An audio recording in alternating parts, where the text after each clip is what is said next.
जी, साथ ही यहाँ पर एक और फिलहाल राय लेंगे, वो है सोने पर, जहां पर हमने देखा एशियाई कारोबार में कमजोरी का असर घरेलू बाजारों पर भी देखा गया। खुलते ही हमने देखा कुछ मुनाफा वसूली आती हुई दिखाई दे रही थी, लेकिन बहुत ही फ्लैट रेंज इस समय देखने को मिला है। $2 से $2.5 ऊपर इंटरनेशनल मार्केट्स में, इंडियन मार्केट्स में 70 रुपए गवाता हुआ।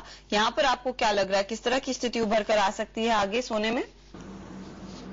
सोने में एक स्ट्रेंज बात है। आज अगर फंडामेंटली देखेंगे कि जितना बैंक फेलियर्स है यूरोप में फैलता है और बाकी सब जगह पे, तो सोने में बाइंग तो आना चाहिए।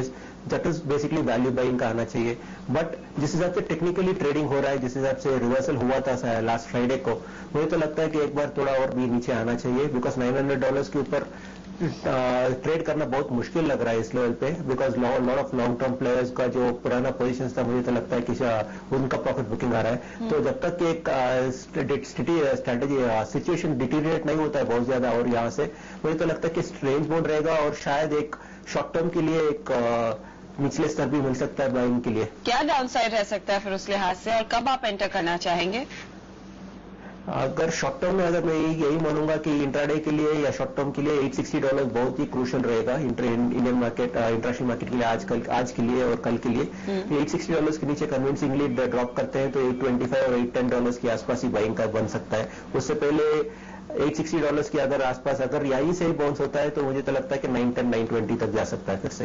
सर, इंडियन कॉन्टेक्स्ट में, क्योंकि आप क्रूड में भी बोल रहे थे कि रुपी जिस तरह की मूव्स दिखाएगा वो काफी अहम है, उस लिहाज से आपको क्या लग रहा है कि यहाँ पर थोड़ा बहुत फायदा रह सकता है भारतीय बाजार में कुछ पोजीशन लेने से? भारतीय बाजार में यही इंपॉर्टेंट है कि रुपी का एक मेजर रेजिस्टेंस है ₹47 के आसपास, 4710 का जो मेजर रेजिस्टेंस के आसपास है। इसीलिए इस लेवल पे वो कन्विंसिंगली वॉल्ट नहीं करता है, तो ₹47 के ऊपर मुझे तो एक और यहाँ पर इंडियन रुपी में एक थोड़ा बहुत स्ट्रेंथनिंग हो सकता है अगेंस्ट द फंडामेंटल्स, लेकिन बट टेक्निकली एक बार फिर से एक स्ट्रेंथनिंग आ सकता है। इसके हिसाब से अगर इंडियन मार्केट में देखेंगे तो इंडियन मार्केट में प्राइसेस में, गोल्ड की प्राइसेस में समय अराउंड 12,850 और 830 का बहुत अहम रखता है। उससे भी समय क्लोज अराउंड $865 और $862 इंडियन इंटरनेशनल मार्केट के कोरिलेशन के हिसाब से।